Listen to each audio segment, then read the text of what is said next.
You guys asked for it, and here it is, the Cayin HA-3A. Let's check it out.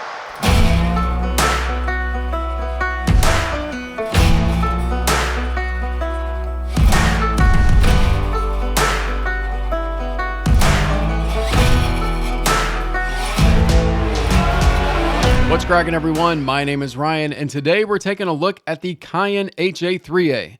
Now, this is a transformer-coupled, balance-driven vacuum tube headphone amplifier from Cayin Audio. It retails in at $1,599.99, and I guess I have myself to thank because this is my unit. I have owned this now for several months.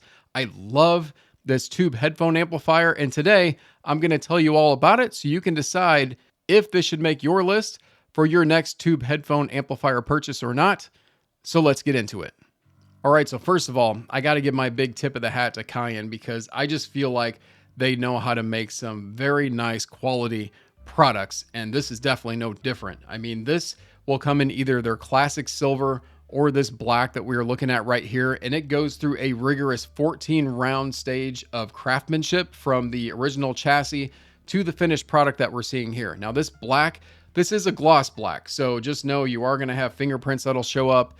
When you're cleaning it, you got to be careful because it might have little tiny swirls of scratches that you're not only going to see or you're not going to see unless you're under a bright light, but it is beautiful in my opinion. And then the faceplate is a little different of a black finish to kind of give it a dual look here. And it's got that same faceplate covering on the top of the transformers up here as well. Now underneath, there are aluminum pads that there's actually 3 of them that are hefty pads. They are shock absorbent so that this thing will, not take to any kind of vibrations or things like that. One thing I should note right out the gate is that they don't have a rubberized bottom. So unfortunately, when I've plugged different headphones into it, depending on how tight of a fit that was, you can almost push the amp if you're not careful. So sometimes I have to hold the back when I'm plugging in headphones.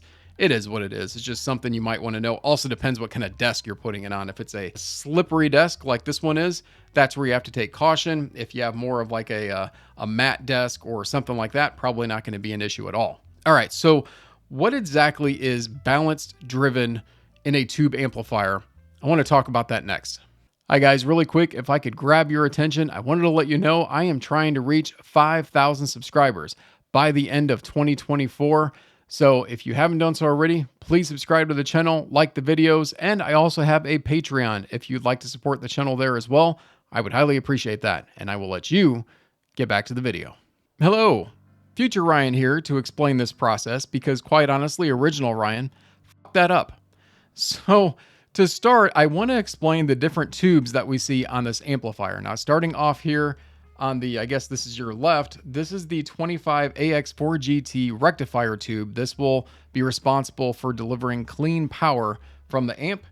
These 2 in the back, these are 6V6 output tubes, and then the 2 tubes in the front, these are 12AU7 driver tubes. Now, how this all works together is really how you plug in your DAC into the back of the amp. Let's talk about that next. So in the back of the amp, you're going to notice there is a set of RCA inputs and a set of XLR inputs. If you plug in RCA inputs to the back, it is going to be a single-ended signal all the way through the amplifier. The output transformer is then going to output a fully balanced signal to the front of the amp to whatever you plug in out of the front. However, if you plug in XLR to the back of the amp through the inputs, that is going to go through the input transformer. The input transformer is then going to convert that to a single-ended signal, and then that signal again will go to the output transformer, and the way it is wound, it is going to make that a fully balanced signal coming out of the front of the amp. And none of that is done through any kind of rewiring. That is just the transformers, quite honestly, doing their job as balanced output transformers should do to give you a fully balanced signal out of the front. So what does that mean in short? Honestly, if you wanted the most pure signal, you would plug in RCA inputs to the back of the amp and let the rest do the work to get your fully balanced out of the front. But plugging in balanced out of the back is not really going to make any audible difference at all, other than the fact it's going to go through a conversion process to be single-ended, because truly this is a single-ended amplifier that is balanced, driven out the front. And I hope future Ryan has done a better job. Not that you'll ever see the original video that was so bad. I just confused myself through that. All right, so now that all of that is clear as mud to you guys, let's go ahead and go around to the front of the amplifier and talk about the outputs and the functionality. Starting with the front of the amplifier, which we'll start here, you're going to notice this is obviously the volume pentameter, and then you're going to see a VU meter, actually dual VU meter. And this is a very nice and smooth volume pentameter, and it's got some heft to it in a way, in a sense, so that it's not really slippery or anything on the dial. And it's just, I don't know, I love this knob. It's a lot of fun to play with. Next to the VU meters, or actually in between the VU meters and the volume pot, you're going to notice the input switch, whether you're using the XLR or the RCA. So what that basically means is you can have something plugged into both if you'd like. If you want to try RCA with one DAC and maybe XLR with another DAC, you can do that, so you can switch between the two. Now, next to that, we're going to notice all of the outputs. There is the XLR output, there's a 4.4 output, and there is a 6.3 single-ended output. You're also going to notice an impedance switch, and the impedance switch goes from low, medium to high. We'll talk about that in a second. Then you're also going to see a switch over here. Now, that is to tell this amplifier which output you're using between 4.4 XLR or the 6.3. And then you're going to notice the power button here, which, by the way, when you turn the power on of this amplifier, it has a 60-second warm-up delay. What I love about that is, let's say you plug in your headphones, you turn on the power, and you forgot to turn the volume all the way down to 0, which you always should do. Well, you got 60 seconds to correct that mistake before you have any kind of pop coming through. So that nice little warm-up delay there, and you'll actually hear it click on even when it's ready to go and the tubes warm up and you're ready to hear that music. So just something to note there. And all of this is underneath this beautiful Cayin faceplate. Did I mention I love the aesthetics of this amp yet? All right, so before we move on any further, I'm sure you're wondering about the power and impedance of this amplifier, so let's talk about that. Starting with the impedance, if you're on the low switch, it's going to be anywhere from 8 to 64 ohms. If you're on the medium switch, it's going to be anywhere from 65 to 250 ohms. And then if you're on the high, it's going to be 251 ohms all the way up to 600 ohms. Now, here's the very interesting part about this amp. When I talk to you about power, hear me out, because this is not going to be the most overwhelming power specs that you're going to hear on a tube headphone amplifier. In fact, it's probably going to underwhelm many of you out there. The power does increase with the impedance, which I find it's not unique. It's something that happens with tubes, but it's definitely something to take note on. So check this out. So if you are running a 4-pin XLR, on the low impedance, you're going to get 600 milliwatts out of that.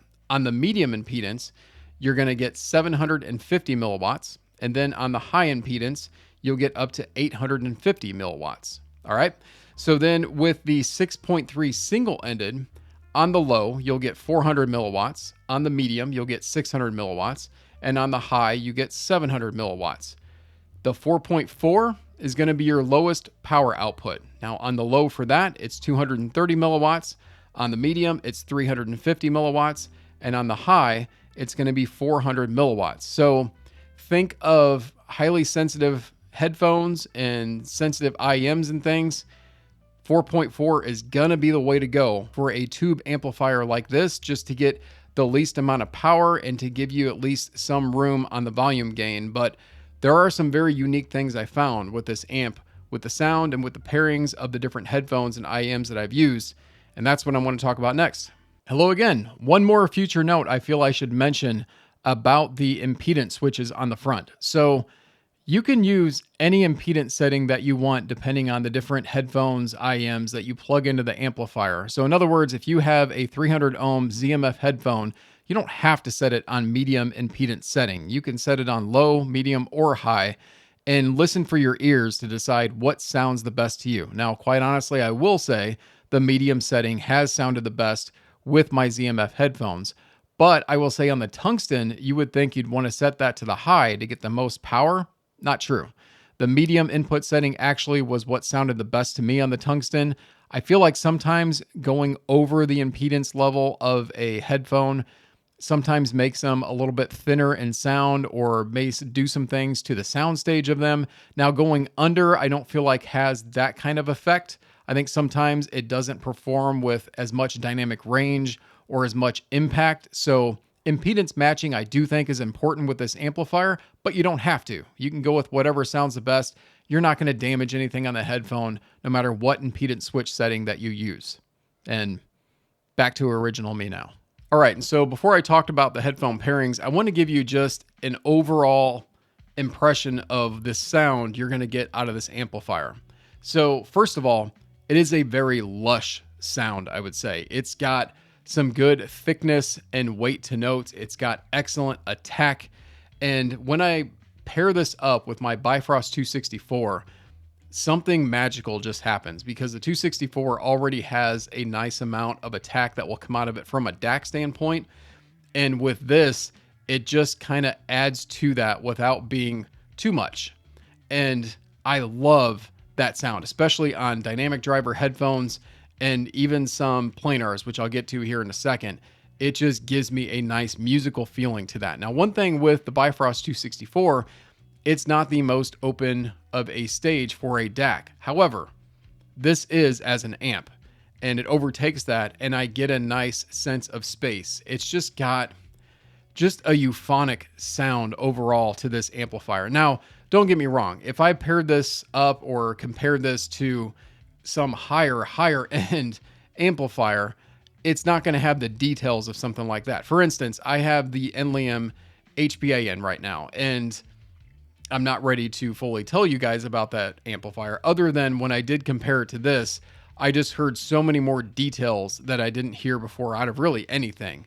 And it kind of takes the detail level of an amplifier and steps it up to like 101 instead of 100. Whereas this is pretty darn close to 100. And it's still an excellent detailed amplifier for what it's coming in at. And honestly, I could see this being anybody's like one and done amp that they want for so many different headphones. And which is why I love this and why I find so many times, even when I compare this to like my IHA-6, a Schiit Midgard, something like that, I'm almost always preferring this amplifier over those. I preferred this over the Woo WA7 that I just did a video on. I love the WA7, don't get me wrong, but it didn't have the attack to it. It didn't have the thickness. It didn't have the stage presence that this amplifier has. And for the cost this is coming in at, like to me, that's just a no-brainer of how good this amp performs. And I'm oogling over this amp, but I truly love it, guys. And I want that to come through from a subjectivity standpoint because, you know, that's me. That's my preference. That's what I love about this amplifier. I want to tube roll this as well, but I'm going on and on. Let's talk about the headphone pairings next. All right, so right out the bat, I want to clear one thing up. When I had the tungsten in, single-sided and double-sided, I said this was an excellent combo with that headphone. I still stand by that. Even though I read those power specs to you, and if you do the math on that, you might think that's underwhelming for a tungsten. It probably is, but I still love the sound of this amplifier with the tungsten. Now, will the tungsten sound even better with an even better amplifier? I'm sure it will. In fact, I could tell how well it scaled from something low to something like this to know that, yeah, it's going to scale even better with even more power. But don't get me wrong. When you use XLR out of this, out of the high impedance, I think the calculations come out to around 20 volts, which is kind of the sweet spot for the tungsten. And I ran this through XLR. So hopefully that answers some of that debate. But the tungsten was definitely one that I thought sounded absolutely excellent with this amplifier. ZMF headphones. I mean, Zach sells this on his website. In fact, I bought this through ZMF. And yeah, I mean, it just kind of makes sense that ZMF headphones sound so good with Cayin amps because he stands by them too. And they do. My Atrium Closed, my O-Tour Classic. My O-Tour Classic, this is my favorite combo to have with the O-Tour Classic. It just gives a little bit of extra weight to the bottom end because I got to say the O-Tour Classic isn't a very bassy headphone, but this just thickens that up and gives it some extra amount of bass and just oomph to the sound of the O-Tour Classic while maintaining that excellent mid-range and still maintaining the details and the openness and the space. Man, I love the O2R Classic with this headphone amplifier. My atrium closed, it just opens it wide up. There are times the atrium closed becomes bright on this amplifier. There are times that it becomes a little aggressive on this amplifier, and I have not heard that on any other solid state I've tried with that headphone so far. Not what this can do, and I just love what it does with the atrium closed. Now, I'll give you an opposite example. My Aria Organic, do not care for that on this amplifier. And I know it's an easier to drive headphone. I believe it's 16 ohms. Don't quote me on that. It's something around there. And sensitivity is pretty high, so it's pretty easy to drive.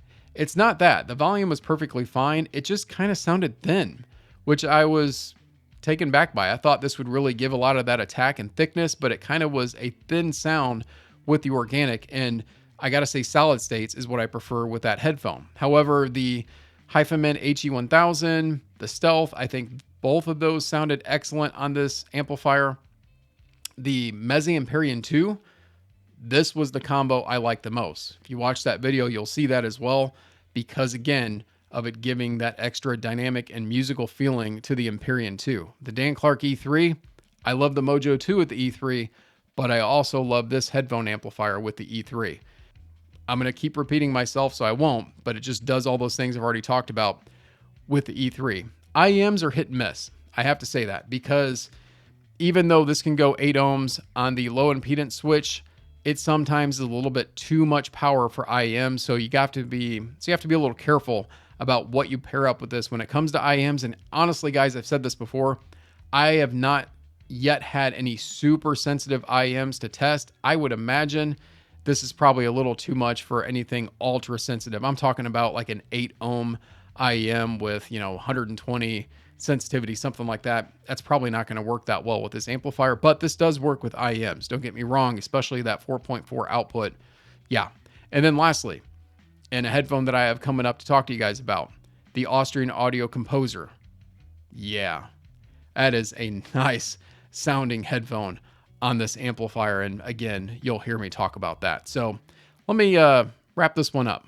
All right, so if somebody were to ask me, what are the drawbacks of this amplifier, I would say probably the power, because again, that will be a little off-putting to some, that it doesn't just have a lot of power like you're going to see out of some tube amplifiers. The feet issue of this sliding around, that's minute, that's nitpicky, but I would still let somebody know that up front. And just the fact that this probably won't work with every single IEM out there or something. Now, I don't even know if that's a drawback, but it's something that I would definitely tell somebody, especially if they were only into IEMs. And outside of that, honestly, that's about it, because there are so many other things that I love about this amplifier. And for what it's coming in at $1,600, I mean, you go out there and you Google search right now a transformer coupled tube headphone amplifier, and that price range, see what you find. I mean, this really stands out. In my opinion, this is not talked about enough. Now, if you go to HeadFi, they talk a lot about it, but in general, I think it deserves more praise. And so I was glad to do this video for those of you that asked. And hopefully this has helped answer some things. And I tried to be as objective as I could, but subjectively, I love the sound of this. So I'm sure that came through on the video. Hopefully you enjoyed this video. If so, smash that like button or slap that like button. And if you haven't done so already, guys, please subscribe to the channel and join my Patreon if you want to support the channel along the way. I would highly appreciate that. And I appreciate you watching this video. I will let you guys get back to it, and I will see you in the next one.